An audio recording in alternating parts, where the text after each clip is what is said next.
Now I'm reviewing The Lost Daughter, Maggie Gyllenhaal's directorial debut. She also wrote the adapted screenplay.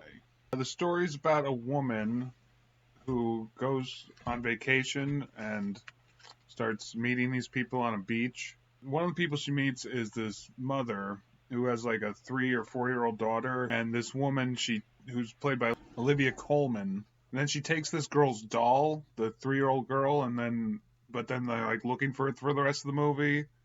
And while that's going on, there's these flashbacks to when she was a mother, and she's still a mother, but like at some point she abandoned her kids. And then at the end of the movie, she gives the doll back, and the woman stabs her.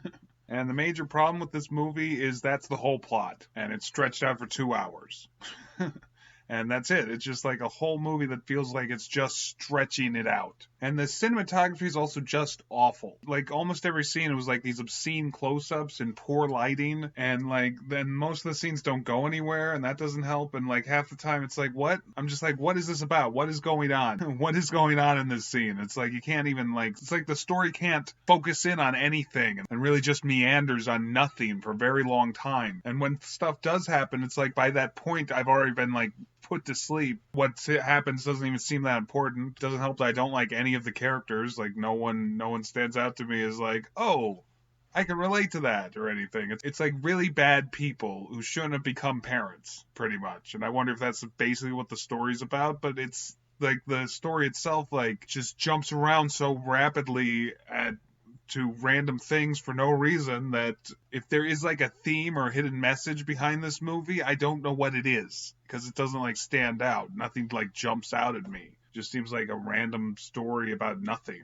And this, like Dune, is based on a book that I didn't read the book. And also like Dune, I wonder if I had read the book, I would enjoy the movie more. But I don't know. I don't think so.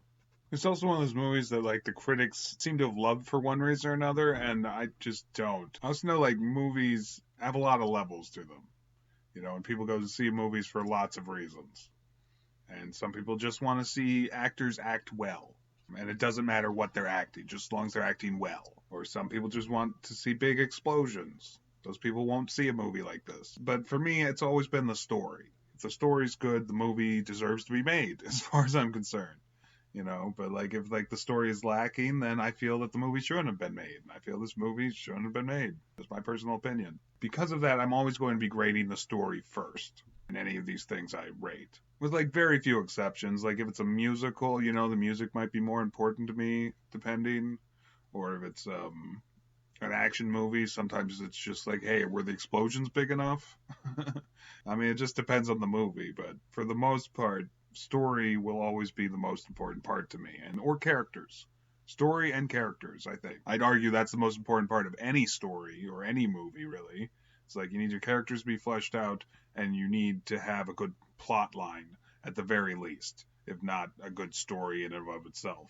And I would say the acting in this was really good, but the story and the characters that they were acting were both lacking. I mean, if the characters were more fleshed out, I mean, I guess we know who the mother is in this, or the mother, or Olivia Colman's character, I guess, because we were with her the whole time. But I mean, the only thing about her character is that she left her kids, and we're kind of like discovering she's just this horrible person on top of that. She left her kids, so she's already a horrible person. But there's so little plot and so little holding this movie together. I would say it's not held together well. The pacing is like really fast, and it's jumping around between scenes so quickly that they don't really have a whole lot holding them all together. I mean, you're always following this person, but it's like you're watching this person as she just does random things throughout her day. It's not interesting stuff for the most part. And when it does get interesting, it's like it's been so boring up to that point, I don't get interested that much. I thought the scenes with Ed Harris were kind of interesting, but even those weren't like interesting enough to like hold up the movie.